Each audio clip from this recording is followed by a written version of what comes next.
Number: Humanity doesn't have rules for war. Captain De Jong stood in the center of the Galactic Council chamber and felt very small. The room stretched above him like a cathedral, its walls covered in symbols from 1,000 different worlds. 12 different species sat in a circle around him, each one representing civilizations that had existed for millions of years. Earth had only known about aliens for 50 years. The Vrelnik's arbiter clicked its mandibles together. The sound echoed through the chamber. Captain De Jong of Earth, humanity has requested membership in the Galactic Council. We have reviewed your application. Your species shows promise. But there is one final requirement. A holographic document appeared in the air before De Jong. It was massive, scrolling down for what seemed like forever. He could see numbers and paragraphs and endless lists of rules. The warfare protocols. The arbiter continued. Every civilized species agrees to these rules before joining the council. They govern how we conduct military operations, how we fight wars. Arbiter Sand. Commander Hyobin stood beside De Jong. She was his advisor, sharp and intelligent, with eyes that missed nothing. She leaned forward and began reading the document. Her expression grew more troubled with each passing second. 847 rules, she whispered to De Jong.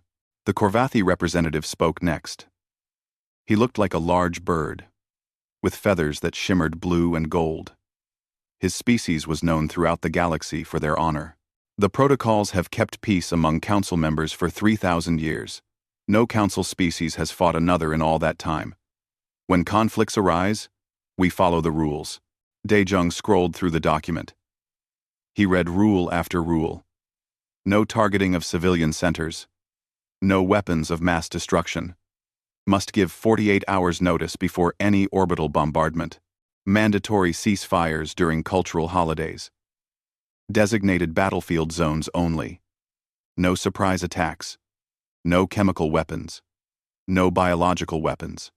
The list went on and on.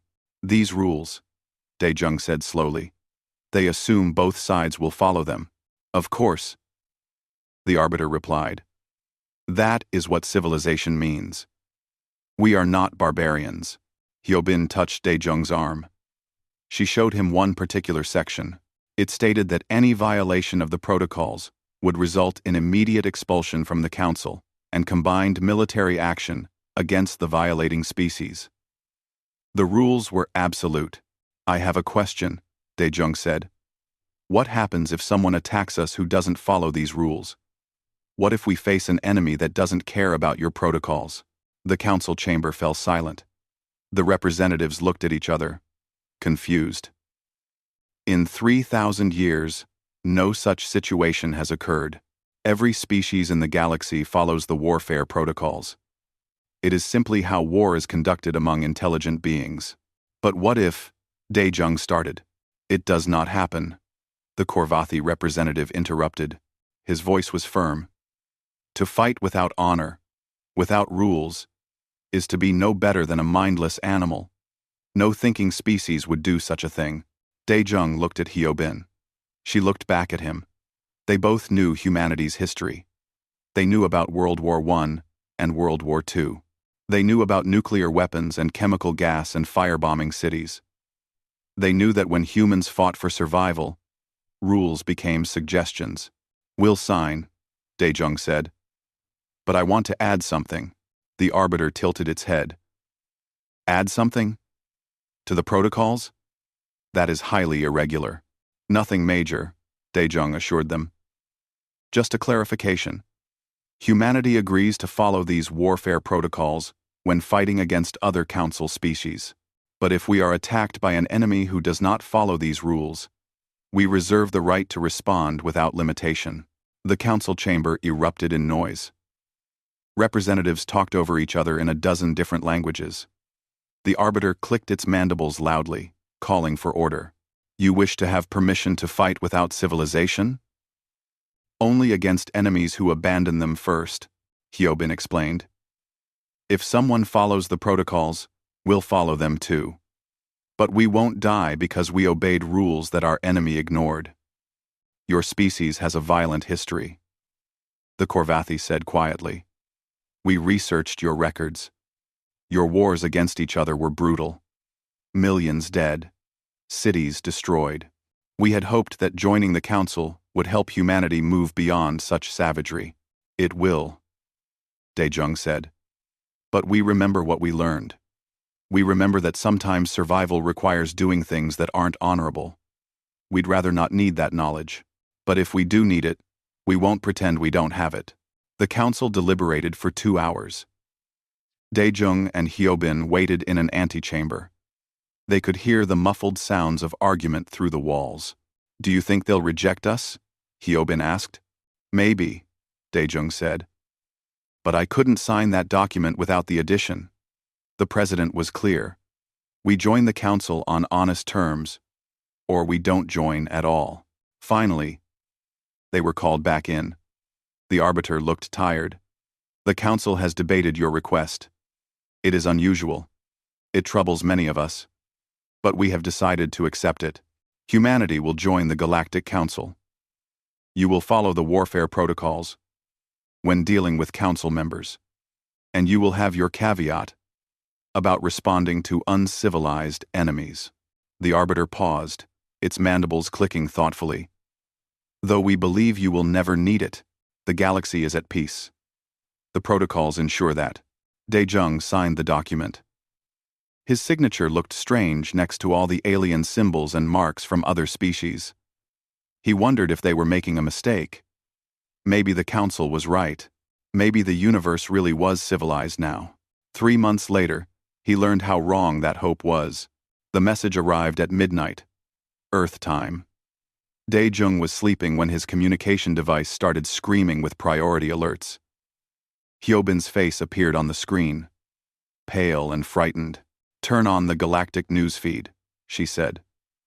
Now, Daejung activated his wall screen. What he saw made his blood turn cold. 12 colony worlds were under attack. The images showed massive insect-like ships appearing out of nowhere. They weren't fighting military targets. They were attacking cities directly. The footage showed aliens being harvested, collected like crops. Buildings were being dissolved by some kind of biological acid. Entire populations were disappearing. The news anchor, a Korvathi journalist, looked terrified. The Velkrin swarm has returned. We thought them extinct 400 years ago. They do not respond to hails. They do not acknowledge the warfare protocols. They simply consume everything in their path. Daejung watched a city of 2 million beings dissolve into organic sludge in less than 10 minutes. The Velkrin ships collected the remains and moved to the next city. The Council fleets are mobilizing, the anchor continued. They will follow proper protocol. A formal declaration of war will be issued. The Velkrin will be given 48 hours to withdraw before. Daejung turned off the screen. He looked at Hyobin's image on his communication device. 48 hours, he said quietly. They're going to give them 48 hours notice. The protocols require it, Hyobin said. Even though the Velkrin are destroying colonies right now. Daejung stood up and started getting dressed in his uniform. Contact Admiral G1. Tell her to mobilize every human ship we have. And tell her the warfare protocols don't apply to this enemy. Are you sure? Hyobin asked. The Council might. Humanity doesn't have rules for war. The colony world of New Harvest burned beneath the afternoon sun. From orbit, Commander Hyobin could see the fires spreading across the largest city. The Velkrin swarm had arrived 6 hours ago. Half the population was already gone. Status report, she ordered. Her tactical officer, a young man named Sang-woo, pulled up the data. 40,000 Korvathi civilians, trapped in the eastern district. The Velkrin have surrounded them. They're harvesting them slowly. Council fleet is 3 hours out. 3 hours, Hyobin repeated. She looked at the planet below. In 3 hours, those 40,000 people would be dissolved into biological material for the swarm to consume. What about us? Time to firing position? We're in position now, Commander, Sang-woo said. Then he hesitated. But the Velkrin ships are directly over the civilian center. The protocols forbid firing when civilians are at risk. Hyobin pulled up the tactical display. The Velkrin had positioned themselves perfectly. They knew the Council followed rules, so they used those rules as shields. Their harvesting ships hovered directly over the trapped civilians, while their warships formed a protective sphere around them. It was smart. Brutal, but smart. Incoming transmission from the Council fleet, the communications officer reported. Admiral Corvin wants to speak with you. The Corvathi admiral's face appeared on the screen. His feathers were ruffled in distress. Commander Hyobin, I know what you're thinking, but you cannot fire. The protocols are clear. We must wait until we can engage without risking civilian casualties. Those are your people down there, Hyobin said quietly. Your species. I know, Admiral Corvin's voice cracked. I know. But if we abandon the protocols, we abandon everything that makes us civilized. We must find another way. There is no other way, Hyobin said. By the time your fleet arrives in 3 hours, everyone in that district will be dead anyway. Then they will die with honor, Corvin said. And we will avenge them properly, following the rules of war. Hyobin looked at her crew. They were all humans. They all knew Earth's history. They knew that sometimes honor was a luxury you couldn't afford. What are your orders, Commander? Sang-woo asked. Hyobin made her decision. She opened a channel to the Council fleet. Admiral Corvin, the Time's indomitable Times, is withdrawing from your command structure. As of now, we're operating under human military authority only. Commander, if you violate the protocols, we already told you, Hyobin said. Humanity doesn't have rules for war. Not against enemies like this. Those people down there don't have 3 hours. They don't have 3 minutes. So, we're going in. She cut the transmission before Corvin could respond. Tactical. I need firing solutions on every Velkrin ship in that district. All weapons. Commander, her weapons officer said carefully. If we fire, we'll hit the city. The explosions alone will. I know what they'll do, Hyobin said. Calculate acceptable losses and minimize them as much as possible. But those Velkrin ships die. Right now. The crew moved quickly. They were scared. Hyobin could see it in their faces. But they followed orders. Within 2 minutes, they had targeting solutions locked in. All weapons ready, Commander, Sang-woo reported. Kinetic strikes, plasma torpedoes, and nuclear-tipped missiles armed. Nuclear? The communications officer gasped. Commander, the Council banned nuclear weapons 2,000 years ago. The Council isn't in this fight anymore, Hyobin said. The Times. Indomitable Times unleashed destruction. Kinetic rounds, traveling at a fraction of light speed, slammed into Velkrin ships. The impacts created shockwaves that shattered windows for miles around. Plasma torpedoes burned through the alien hulls, their heat starting fires in the buildings below. And 3 nuclear missiles, small and precisely targeted, vaporized the largest Velkrin harvesting vessels. The eastern district of New Harvest's capital city was devastated. Buildings collapsed. Streets melted. The firestorm consumed entire neighborhoods, but the Velkrin were gone. Every single alien ship in the district was destroyed. Scanning for survivors, Sang-woo said quietly. His voice shook. Reading 31,000 life signs. They're moving toward emergency shelters. 31,000. Out of 40,000. 9,000 dead from the human attack. But 31,000 alive instead of 0. Hyobin sat back in her command chair. She felt sick. Get rescue ships down there. Medical teams. Everything we have. Commander, communications said. Admiral Corvin is demanding to speak with you. Tell him I'll answer after we've rescued his people, Hyobin said. Sang-woo, find me the next Velkrin target. We're not stopping. Over the next week, Human ships fought across 12 different star systems. They didn't wait for declarations of war. They didn't give 48-hour notices. They didn't worry about designated battlefield zones or proper engagement protocols. They just killed Velkrin. Colonel Tae-sung commanded a strike group near the mining colonies. When he found a Velkrin harvesting operation, he didn't try to capture the facility. He destroyed the entire asteroid it was on. Millions of tons of valuable minerals were lost. But so were 2,000 Velkrin organisms. Better to destroy it than let them have it, he reported to command. Scorched space policy. Admiral G1, the supreme commander of human forces, approved every aggressive tactic. When younger officers questioned whether they should follow some of the protocols, she was clear. The Velkrin don't negotiate. They don't take prisoners. They consume everything they touch. So we fight them the same way. No mercy, no rules, just victory. Dr. Yuna worked in the research division. She was a xenobiologist, studying captured Velkrin specimens. What she found horrified her.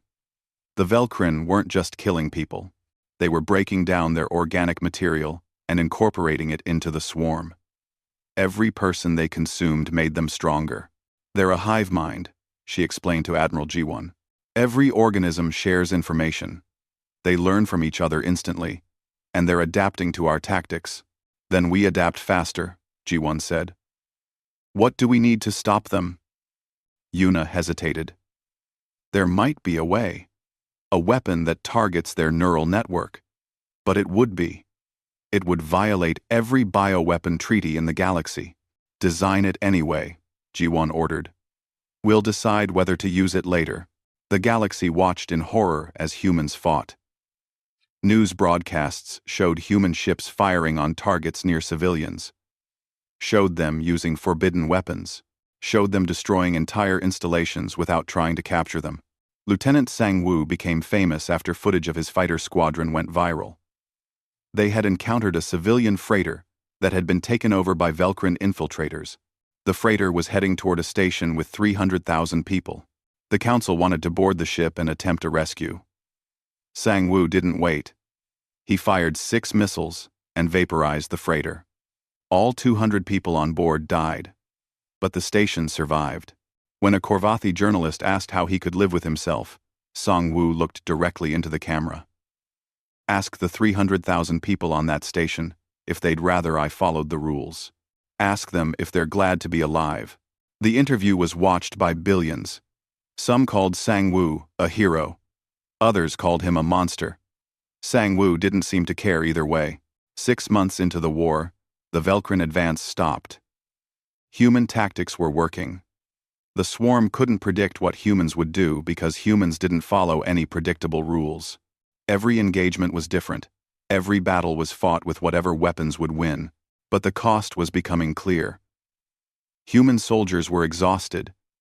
Many were traumatized by what they had been ordered to do. Counselors reported massive increases in stress disorders. Good people were being asked to do terrible things, and it was breaking them. Captain Dae-jung visited a medical station where wounded soldiers were recovering. He talked to a young woman named Min-ah, who had been part of a ground assault. Her unit had been ordered to fire on a building that held both Velkrin and civilians. I followed orders, she said quietly. But I can still hear the screams. I close my eyes and I see their faces. We saved the colony. But I don't feel like a hero. 18. Dae-jung had no comfort to offer. He just sat with her until she fell asleep. That night, he received a priority message from the council. They had discovered the location of the Velkrin Queen, the source of the entire swarm. She was hidden deep in a conquered system, surrounded by 50 million captive beings that the Velkrin had collected. By the protocols, the system was impossible to attack. Too many civilians, too much risk. Admiral G1 read the report and smiled grimly. Finally. A target that ends this war. She sent out a call for volunteers. Every human ship in the fleet responded. The mission was called Operation Number. Humanity doesn't have rules for war. The council chamber felt different this time. Captain Dae-jung stood in the same spot where he had signed the warfare protocols 8 months ago. But now, the representatives looked at him with fear instead of curiosity. "Explain yourselves," the Vrelnik's arbiter demanded. "Your forces have violated the protocols 847 times. Every single rule. Broken." Daejung didn't apologize. "We told you we would fight without rules against enemies who don't follow them. The Velkrin don't negotiate. They don't honor battlefield zones. They consume entire civilizations. So, we fight them the same way." "You destroyed New Harvest's eastern district," the Korvathi representative said. His feathers were dark with grief. 9,000 of my people died, and 31,000 lived," Daejung replied. "If we had waited for the Council fleet, all 40,000 would be dead. Your admiral knows this." He thanked Commander Hyobin privately, even as he condemned her publicly. The chamber erupted in angry voices. Half the council wanted humanity expelled immediately. The other half remained silent, because their worlds had been saved by human tactics. Admiral Ji-won stepped forward. She was older than Daejung, with gray hair and eyes that had seen too much. "You asked us to join your council. You wanted to know what humanity could offer. This is what we offer. We remember how to fight when survival is all that matters." "That's not warfare," a reptilian representative hissed. "That's butchery." "Yes," G1 agreed. "It is. But the Velkrin advance has stopped. How many worlds have we saved in the last 6 months? 37. How many of you would have followed the protocols while your colonies burned?" She activated a holographic display. It showed human military history. Images of ancient wars flashed across the screen. Trenches filled with poison gas. Cities turned to ash by firebombing. Nuclear mushroom clouds rising over populations. "We fought ourselves for thousands of years," G1 said. "We nearly destroyed our own planet multiple times. We've seen what total war looks like. We know what happens when you fight to survive instead of fighting to win honorably. It's ugly. It's horrific. But it works." The arbiter's mandibles clicked rapidly. "If we allow this, we destroy everything the Council stands for. 3,000 years of peace. Thrown away." "You've had peace because everyone agreed to the same rules," Daejung said. "But the Velkrin never agreed. They don't care about your civilization. To them, you're just food. So, you needed someone who remembered how to fight enemies like that. You needed humans. We didn't need monsters," the Korvathi said quietly. "Maybe you did," G1 replied. The council debated for hours. Finally, they reached a decision. Humanity would not be expelled, but they would be restricted. Human forces could continue fighting the Velkrin without following protocols, but they had to coordinate with Council Command. And they had to minimize civilian casualties whenever possible. It was a compromise that satisfied no one, but it kept humanity in the war. Colonel Taesung commanded the human forces at the Threshold Station siege 3 weeks later. The station held 2 million civilians from 6 different species. The Velkrin surrounded it, using it as bait. They knew Council fleets wouldn't fire while civilians were at risk. Taesung looked at the tactical display and saw the trap clearly. If they waited, the Velkrin would eventually breach the station and harvest everyone inside. If they attacked, millions would die in the crossfire. He made a decision that would haunt him forever. "Prepare 3 ships for ramming speed," he ordered. "Target vectors into the Velkrin blockade. We're going to punch a hole." His officers stared at him. "Sir, ramming at relativistic speed will destroy those ships completely." "The crews. I'm calling for volunteers," Taesung said. "Anyone who doesn't want to go can transfer off. But I need 3 ships willing to create an opening." Every ship in his fleet volunteered. He chose the 3 smallest frigates, each with a crew of 200. They accelerated to a fraction of light speed and crashed directly into the Velkrin formation. The explosions were visible from 3 star systems away. The Velkrin blockade shattered. In the confusion, transport ships raced in, and began emergency evacuation. They saved 1.7 million people. 300,000 died when the station collapsed during the Velcrin counterattack. 600 humans died in the ramming ships. But 1.7 million lived. Major Byung-ho led the ground assault to retake the colony world of Seven Rivers. The council had declared the planet lost. Byung-ho's commander told him to ignore that declaration. "We don't leave people behind," his orders read. "Take the planet back." The Velcrin had been on Seven Rivers for 2 months. They had fortified every major city. They used human and alien captives as living shields. Knowing council forces couldn't fire on civilians, Byung-ho could fire on civilians if it meant saving the planet. He had authorization. But that didn't make it easier. "Chemical weapons on the northern district," he ordered during the first battle. "The Velcrin are using the buildings for cover. Pump nerve gas into the entire sector." His soldiers followed orders. The gas killed every Velcrin in the district. It also killed 400 human colonists who hadn't been evacuated in time. During the second battle, Velcrin forces holed up in a residential area. They had 2,000 captives with them. Byung-ho called for an artillery strike that leveled 12 city blocks. The captives died. So did the Velcrin. By the end of the campaign, Seven Rivers was liberated. 60,000 colonists were saved. 8,000 had died in the process of saving them, most from human weapons. Byung-ho stood in the ruins of the capital city and wanted to vomit. Instead, he filed his report and moved on to the next objective. There were 12 more colonies to liberate. Dr. Yuna completed her bioweapon during the 3rd month of the campaign. She called it the Neural Cascade. It was designed to target the Velcrin hive mind specifically.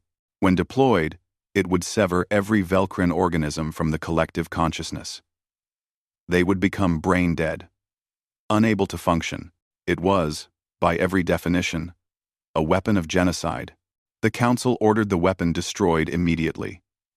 Admiral G1 ordered it loaded onto a strike craft and prepared for deployment. Yuna stood in her laboratory and looked at her creation. She was a scientist. She had spent her whole career studying alien life, fascinated by the diversity of the universe. Now she had created something that would exterminate an entire species. "I can't do this," she said to Captain Dae-jung when he came to check on her progress. "I became a scientist to learn, not to kill." Dae-jung sat down across from her. He looked exhausted. They all did. The Velcrin have consumed 4 billion beings so far. If we don't stop them, that number will keep growing. Your weapon might be the only thing that ends this war.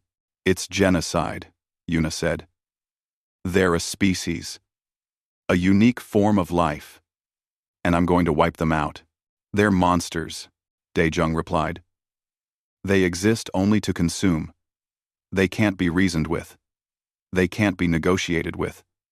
They're not fighting a war. They're hunting for food. That's what they are," Yuna said. "They evolved to be like this. Is it their fault?" Dae-jung had no answer. They sat in silence for a long time. Finally, Yuna said, "If I give you this weapon, I'm no better than they are." "No," Dae-jung said quietly. "If you give us this weapon, you're human. We do terrible things to survive. That's what we've always done. You'll have to live with what you create. But billions of others will live too. I'm self. I'm self. I'm self. I'm self." Yuna prepared the weapon for deployment. Commander Hyobin met with the Korvathi admiral, whose world humanity had saved. Admiral Korven invited her to his flagship to thank her personally. But when she arrived, she could see the fear in his eyes. "You saved my people," he said. "My family lives in that eastern district. My mate, my children, they're alive because of you. I owe you everything." "But," Hyobin prompted, "but I'm terrified of your species," Korven admitted. "We invited you to join our civilization. We thought you would learn from us, become more peaceful. Instead, you've shown us what real war looks like. And now I understand why you fought each other for so long. You're good at it. Too good. Hyobin had heard this before. Every council member who interacted with humans said something similar. Grateful and afraid, in equal measure. We don't like fighting this way, she said. Every human commander who's violated the protocols has nightmares about it. We're traumatizing our own people. But we're winning. That's what frightens me, Corvin said. You win by becoming monsters. What happens when the Velcrin are gone? Will you remember how to be civilized again? Hyobin didn't know. None of them did. The war continued. Human tactics grew more extreme, more effective, more horrifying. They saved worlds by destroying parts of them. They rescued civilians by killing some of them. They fought without honor or mercy or rules. And they won every single battle. But the galaxy watched and wondered if the price of victory was too high. If humanity had saved the Council only to become something worse than what they were, a phi number. Humanity doesn't have rules for war. The intelligence report arrived at Admiral Jiwon's desk at 3 in the morning.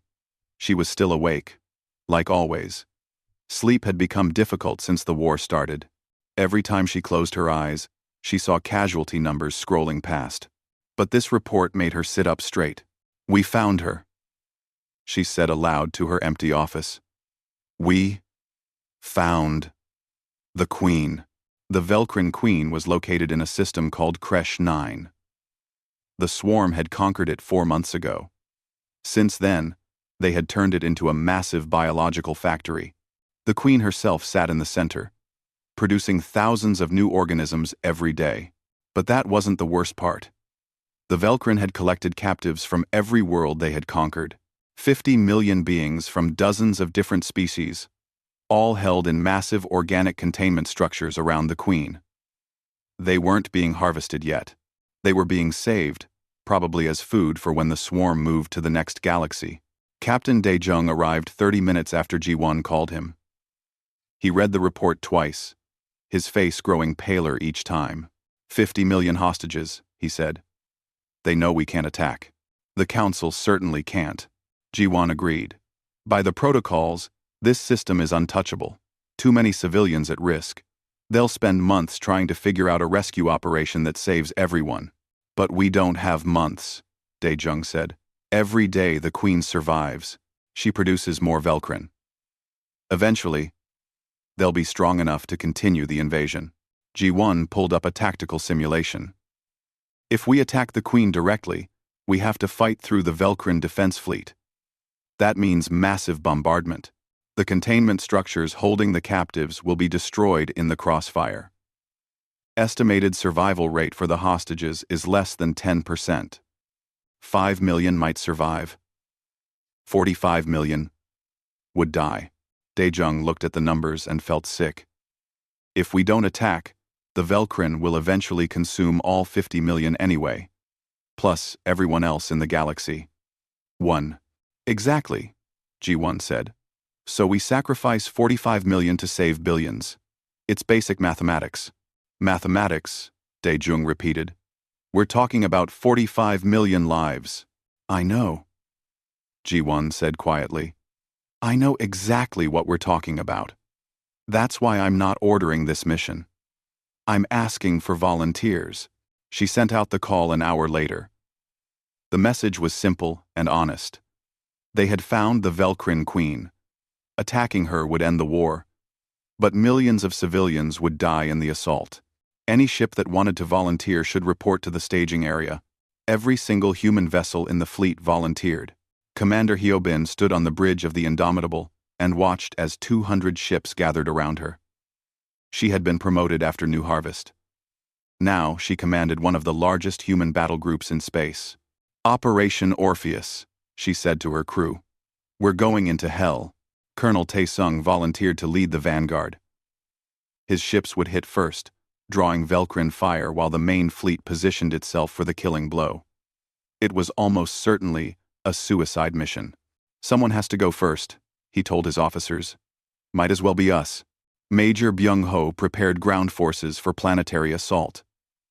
Even after the fleet destroyed the Queen, there would be millions of Velcrin organisms on the surface. Someone had to go down and finish them off. "We'll be fighting in the ruins of those containment structures," he told his soldiers. "You'll see bodies. Millions of them. People we couldn't save. Don't think about it. Just complete the mission." His soldiers nodded. They were all volunteers. They all knew what they were getting into. Dr. Yuna loaded her bioweapon onto a strike fighter. The neural cascade would be delivered directly to the Queen's chamber.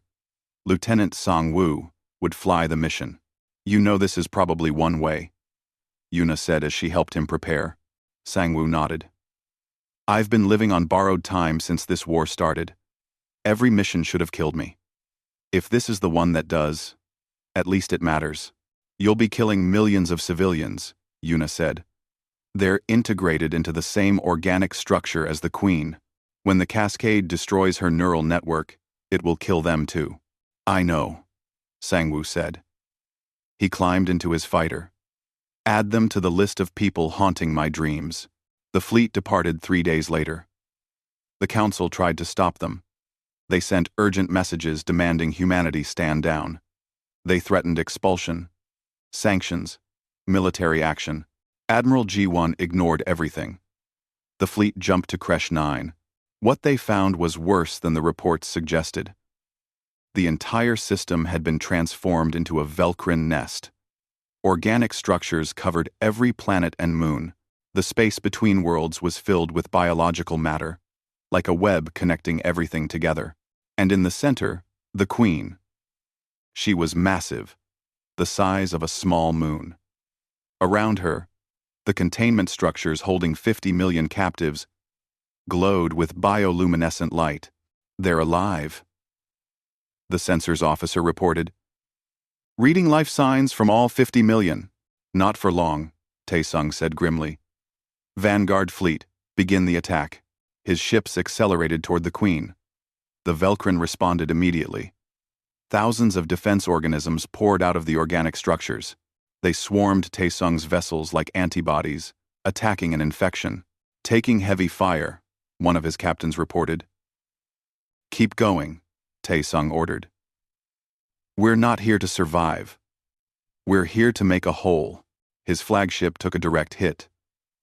The explosion tore through 3 decks. Taesung felt the ship shudder beneath him. "Hull breach on decks 5 through 7, his damage control officer reported. "We've lost main power. Switching to emergency batteries." "Doesn't matter," Taesung said. "Ramming speed. All ships, ramming speed." The Vanguard fleet, what was left of it, accelerated directly into the Velcrin defenses. 3 ships made it through. They crashed into the organic structures surrounding the Queen, creating massive explosions that cleared a path. "Vanguard fleet is gone," the communications officer reported to Hyobin. "Colonel Taesung's ship was destroyed, but they created an opening." "Then we don't waste it," Hyobin said.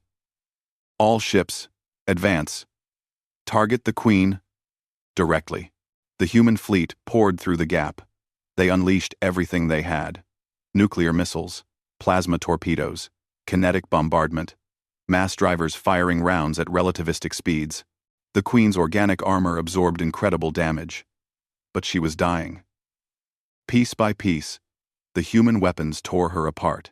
"The containment structures are collapsing," sensors reported. "The captives."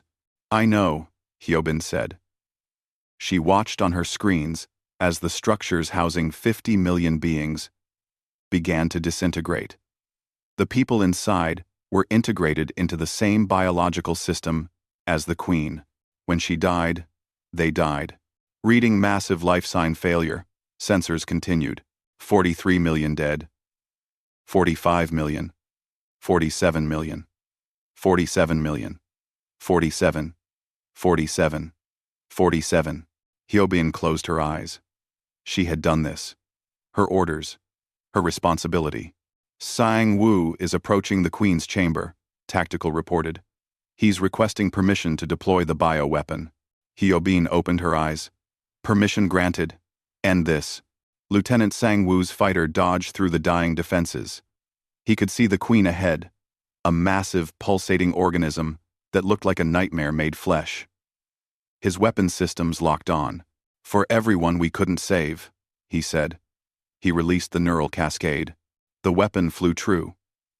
It penetrated the Queen's outer membrane and detonated inside her central neural cluster. The effect was immediate.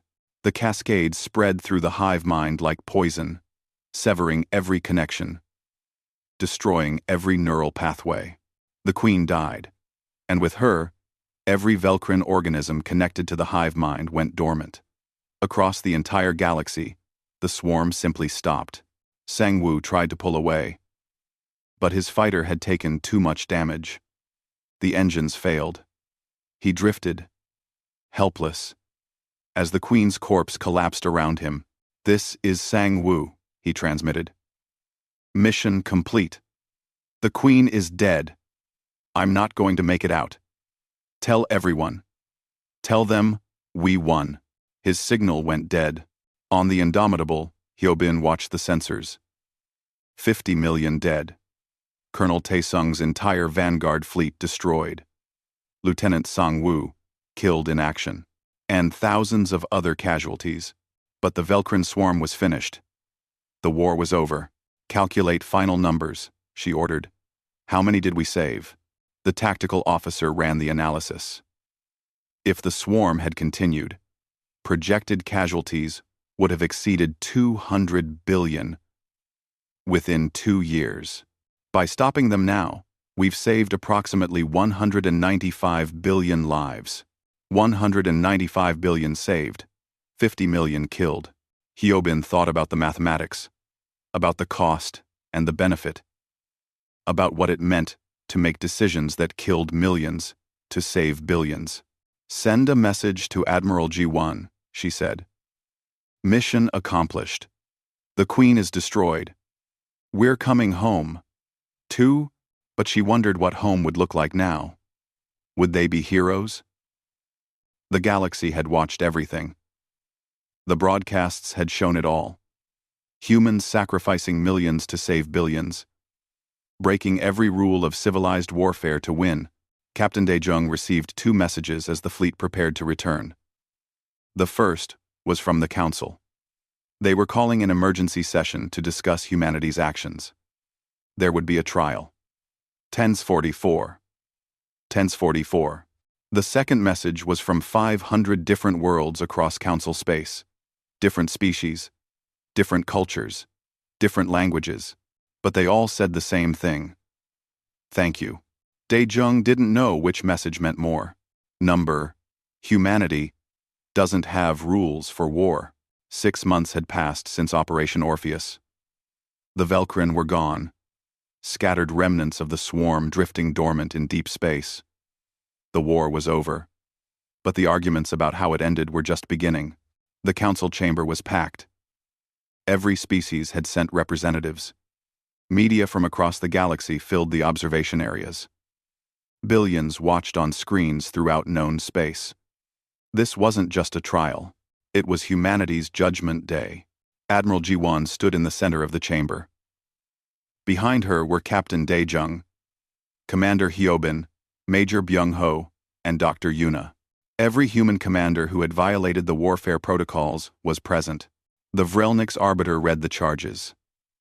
The list took 20 minutes. 847 protocol violations. Use of forbidden weapons. Destruction of civilian infrastructure. Unnecessary casualties. Mass deployment of bioweapons. And finally, the death of 50 million beings at Kresh 9. "How do you plead?" the arbiter asked. "Guilty," Ji-won said simply. "To every charge. We broke your rules. We used weapons you banned. We killed millions. Everything you've accused us of, we did."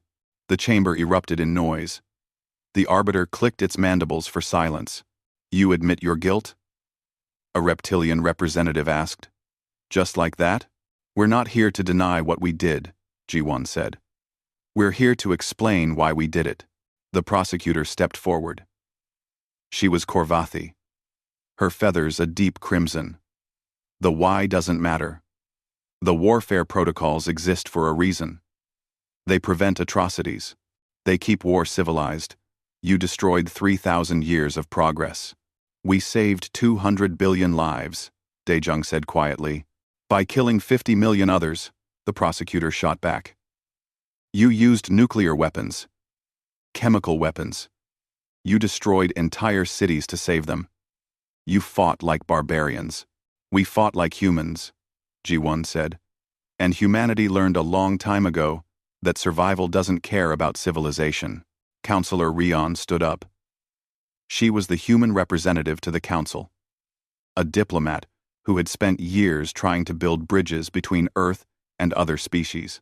Now she had to defend actions she had privately condemned. The council is correct, Rion said. My species violated every rule of warfare. We became the monsters we were fighting. But we did it because you asked us to. You brought us into this council. You knew our history. You knew what we were capable of. And when the Velkrin came, when your rules failed, you needed what only we could provide. We needed victory, the Korvathi representative said. Not genocide. You needed both, Rion replied. The Velkrin were committing genocide against you. Traditional warfare was failing. You were losing. So you turned to the one species in the council who remembered how to fight dirty. And now that we've won, you want to punish us for being what you needed us to be. The prosecutor pulled up footage from New Harvest. Everyone in the chamber watched as human weapons destroyed the Eastern District. 9,000 Korvathi civilians died in the explosions. This is what you defend? The prosecutor demanded. This slaughter? Commander Hyobin stepped forward. I gave that order. I watched those people die because of my decision. I see their faces every night when I try to sleep. But I'd do it again. The chamber went silent. 31,000 Korvathi were being harvested, Hyobin continued. In 3 hours, they would all be dead. All 40,000. We saved 31,000 by sacrificing 9,000. Is that genocide? Or is that the mathematics of survival? A Korvathi admiral stood up in the observation area. Admiral Corvin, the one whose world had been saved. My family lived in that district. My mate. My children. They survived because Commander Hyobin didn't follow the protocols. I hate what she did. I hate that she killed my people to save them. But I'm standing here today because she made that choice. Your gratitude doesn't excuse war crimes, the prosecutor said. No, Corvin agreed. But it does raise a question. If following the protocols meant my family died, were they good rules? The debate raged for hours.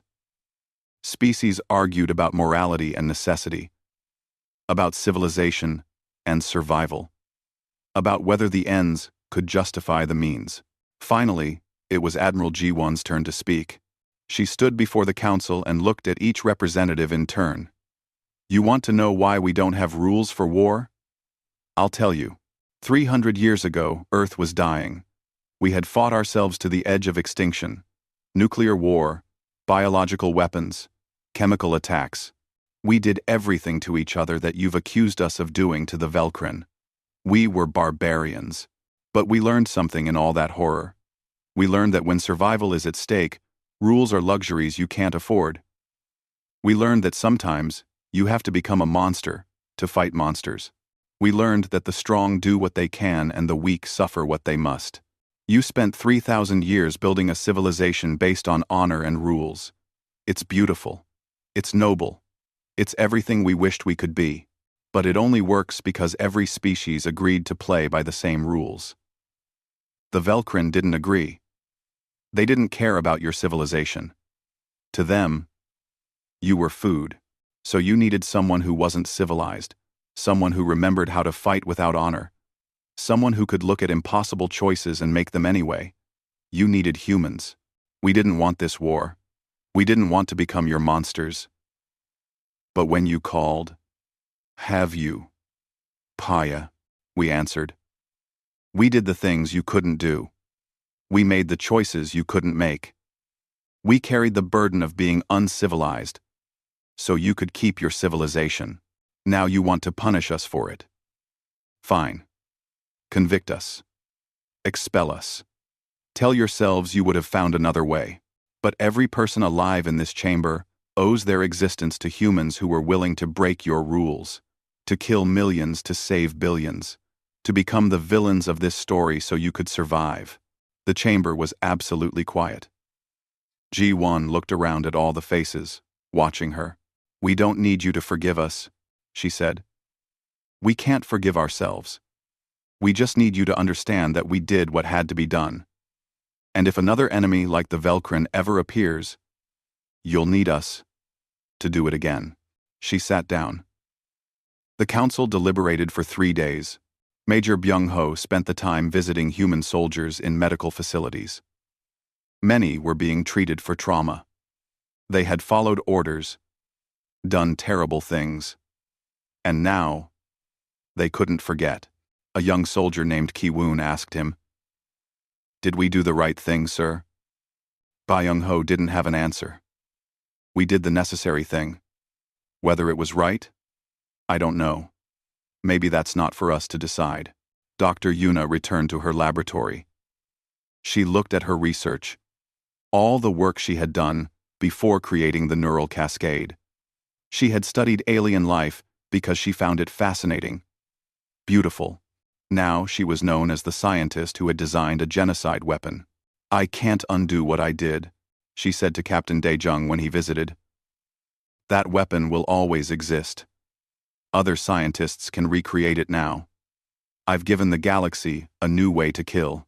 You've also given them a way to stop enemies like the Velcrin," Dae-jung replied. "Sometimes the same thing can be both terrible and necessary." On the 3rd day, the council called everyone back to the chamber. The arbiter stood at the center, its mandibles clicking slowly. "We have reached a verdict," it announced. "On all 847 charges, we find humanity guilty." The humans stood quietly. They had expected this. However, the arbiter continued, "We recognize that these violations occurred under extraordinary circumstances. The Velcrin swarm represented an existential threat to all council species. Traditional warfare was ineffective. Human tactics, while brutal, were successful. Therefore, we impose the following sentence. Humanity is permanently assigned to the Council's security force.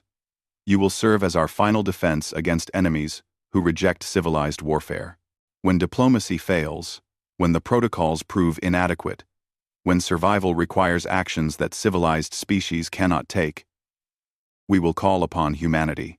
You will forever be the species that lives outside our rules. The monsters we keep in reserve. The soldiers who fight without honor so others don't have to. This is both your punishment and your purpose." The chamber erupted in argument. Some species protested. Others approved. The humans stood in the center, trying to understand what had just happened. They had been convicted of war crimes.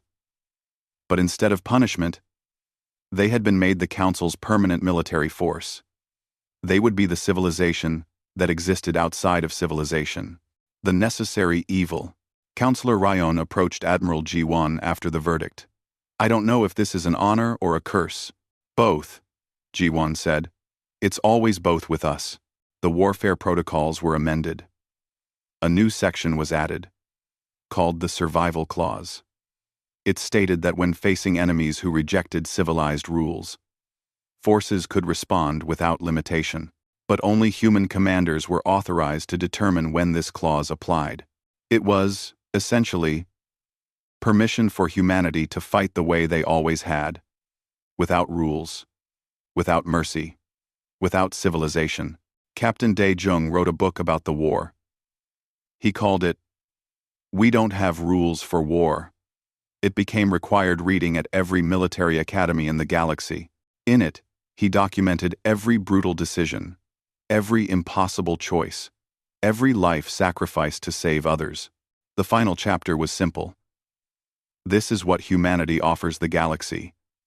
We remember how to survive when survival requires abandoning honor. We carry that burden so others don't have to. We are your monsters. Use us wisely. Commander Hyobin retired from active service. She established a memorial on Earth for the 50 million who died at Creche 9. Every year, on the anniversary of Operation Orpheus, humans gathered there to remember the price of victory. The memorial had a simple inscription. They died so billions could live. We will never forget what we did. We will never stop asking if it was right. 10 years passed. The galaxy adjusted to its new reality. Peace returned, but it was a different kind of peace. Everyone knew that humanity stood ready to fight if civilization failed. And then a new species applied to join the council. They were aggressive, warlike, dangerous. The council debated whether to accept them. Finally, they looked to the human representative, a young commander named Quan, who had replaced Admiral G1. "What do you think?" the arbiter asked. Quan studied the reports. "Accept them, but make sure they understand the rules. And make sure they know what happens if they break those rules." "What happens?" a representative asked. Quan smiled coldly. "They fight us. And humanity doesn't have rules for war." Ting. Lieutenant Sang-woo didn't sleep well anymore. He was a hero in the human military, famous for decisive actions that saved thousands of lives. But he remembered every face of everyone who had died by his hand. "How do you do it?" a younger pilot asked him. "How do you make those calls?" Sang-woo stared at his hands. "You just do. You make the call that saves the most people. And then you live with it. Or you don't." Orpheus, named after the ancient human myth about descending into hell to bring someone back. But everyone knew the truth. They weren't bringing anyone back. They were going to hell to make sure nothing came out. Commander Hyobin looked at the mission briefing and felt her stomach turn. They were going to kill millions of civilians to destroy the Queen. It was the only way to end the war. But it would make them monsters in the eyes of the galaxy. "Are we really doing this?" she asked Daejung. He looked tired, older than his years. "We're doing what humans have always done, when survival is at stake, whatever it takes." "The Council is about to learn something about humanity," Daejung said. He remembered what the Arbiter had said 3 months ago. "They say they have no rules for war. Perhaps they've never faced true war." "They're right," Daejung said as he sealed his uniform jacket. "We don't have rules for war. And they're about to see why." Outside his window, he could see human military ships beginning to move, forming up in orbit around Earth. They weren't waiting for declarations or 48-hour notices. They were preparing to fight the only way humanity knew how when survival was at stake, without rules.